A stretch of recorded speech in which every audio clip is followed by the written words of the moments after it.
But I always remember flying a certain boy band around the world on tour, and I always found it very funny that they'd always just want catering would just be like McDonald's, Nando's, KFC, that kind of thing, which is always easy to find wherever you are.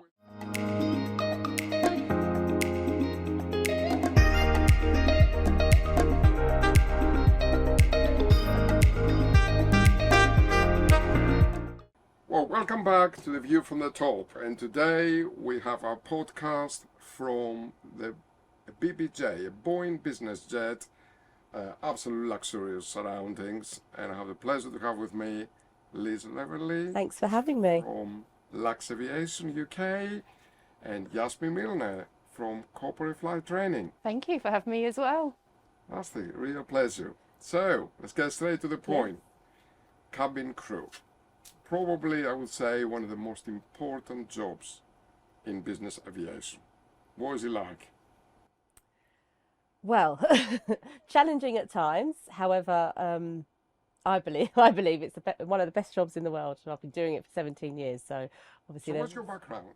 So I started flying in 2006.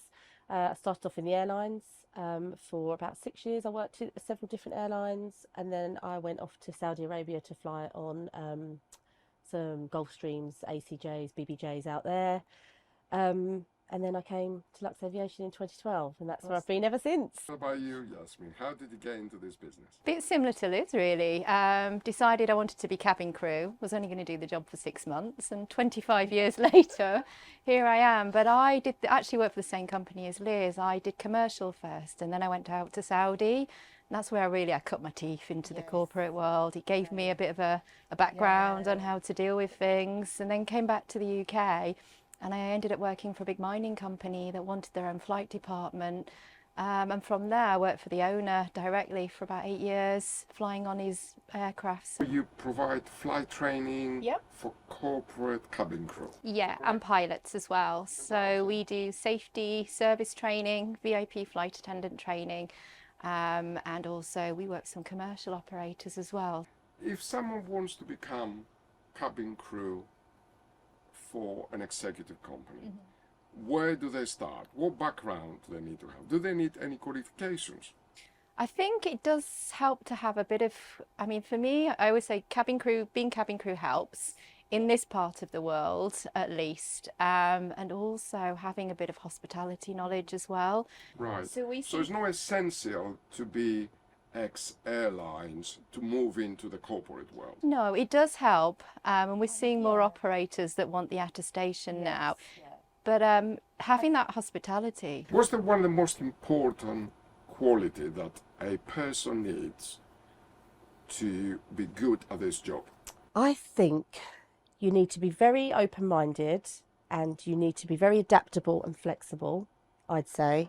Yeah. And you need to be able to think on your feet and work on your own initiative as well, because a lot of private jobs, you are the only cabin crew member on board.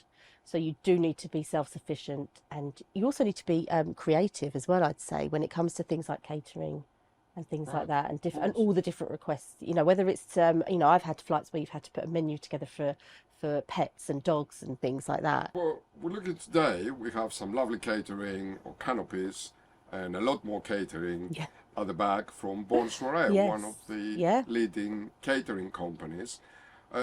But surely sometimes you fly into remote places. How do you deal with it? Can you get equivalent catering in a remote place in Asia or Africa? Not all the time. You really do have to think on your feet, be creative, think outside the box. You'd often, remote places like that, you'd often find probably quite a nice hotel or restaurant, and you'd go and down that road with the catering, because you just don't know what you're going to get if you're ordering through handling agents, which they don't often have handling agents. What qualities does someone need to get into this business as a cabin crew? There's quite a lot. It's not a straightforward leap from being cabin crew into this role. I think there's different layers in this. There are professional skills, and these are things I think anyone can learn. It's the plating, it's the culinary, it's the food, it's the wine, how to deliver the service. But more importantly, it's also about the individual. They need to be meticulous, they need to be a good communicator, they need to be articulate, resilient, exceptional eye for detail. I think the best analogy I was ever given is a swan. You on the surface are a delicate swan, but behind it they don't see all the craziness, all the things going off in the galley. You know, you take that big breath before you go out into the passengers, and don't take that energy with you. No, because you're also having to then look after the flight crew as well. So in between that service, when that galley door's shut, it's all going on behind there, and you have to be no, it can't, because you're having to look after the guys as well. Or the flight crew as well, and you're also having to prepare all the food, everything like that, and then you're having to straighten yourself up and then go in the galley and present it in a nice way. And what's the difference between a typical airline cabin crew and an executive? I would say the skills that they have are very different, in the approach as well. In an airline, everything is done for you. When you work on a private jet, you manage the aircraft, you're responsible for everything, and you can't hide behind the crew. You are the service, so you have to challenge yourself.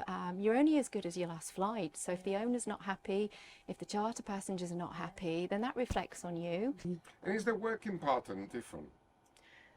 Yes, I'd say it's you have probably more of a schedule if you're an airline cabin crew. You're probably having more flexibility and being more adaptable as a private jet cabin crew.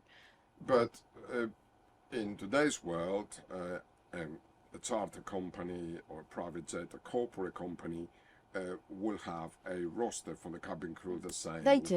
with the flight deck crew. They do. However, you have to be more flexible with the roster, because if you are flying a certain person on a trip, you know, their schedule, the passenger schedule is changing all the time. So you could have to expect that perhaps it might extend by a day or 2 days, and you have to be flexible to be able to then stay on till the end of that trip. Right. And what is a typical roster for a cabin crew in the corporate world? I'd say a typical roster in the corporate world now is probably more sort of 2 weeks on and then 2 weeks off, or 15 days on, 15 days off, something like that. The changeover. Sounds like a great job to me. Well, you're only working half the year, so for a good salary. What's the job like? What's the pros and cons of this? It's a great job. It's a great job. You need passion though. Yes. You need to be very passionate. And independent, I'd say, because you are away from home long periods of time. You're away from your family, whether that's husbands, wives, children, you know, siblings, and you know, Christmases. Sometimes you'll be away, but it is a really good job. So we spoke about the customer experience, the service, about safety. Very important. Still, I know when you think of biz jets, private jets, and this industry that we're in, you mainly think of service and giving a good service and client preferences, but there is still that very important element of safety, which is primary for us still. And for you, Yasmin, is what you do, the training. Absolutely. Focused around part of the training is surely the training element of it. Absolutely. And the thing is, as a corporate flight attendant, we often fly solo. So, you know, you go from being in that service mode to, if something happens, it's you that's dealing with it. So safety is really important. And, you know, really for me, I'm always really focused on training, giving everybody the best tools to do what they need to do and to be able to cope on board. But it's a different kind of safety. It's more of an understated, you know, when you're commercial cabin crew, you can stomp up and down the cabin and, you know, we can demand that our passengers move their bags. It's done in a different way.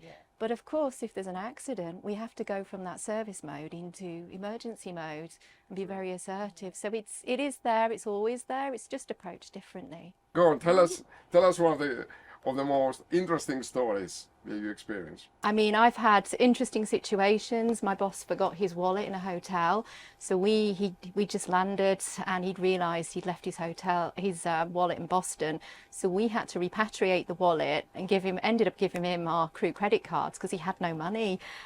So you know, you're on the front line with these people. To sort of think of solutions, aren't you? For me, obviously, I did a lot of charter work, so it's you don't really get to know them as well as you would an owner. So you're having to sort of judge it by the flight that you're doing, or sometimes you do have repeat passengers, which is nice because you do know what they want and things. But I always remember flying a certain boy band around the world on tour, and I always found it very funny that they'd always just want catering would just be like McDonald's, Nando's, KFC, that kind of thing, which is always easy to find wherever you are. Always caviar, no, it's not always. canapes. It's not always caviar and champagne and fancy canapes. Some I did a flight recently. They just want Chinese takeaway. Yeah, lovely passengers said, we just want Chinese takeaway on the way home. So it can really vary. And I think we can all agree. Absolutely, you can't go wrong. You can't go wrong. No, you can't go wrong with a Nando's. Yeah. Well, thank you for coming. Thanks for having us. Joining us this podcast. And if anyone wants to get hold of yourselves, please. So you could get all the contact details from luxaviation.com. And for us, corporateflighttraining.com or info corporateflighttraining.com. It's been a pleasure. Thank you.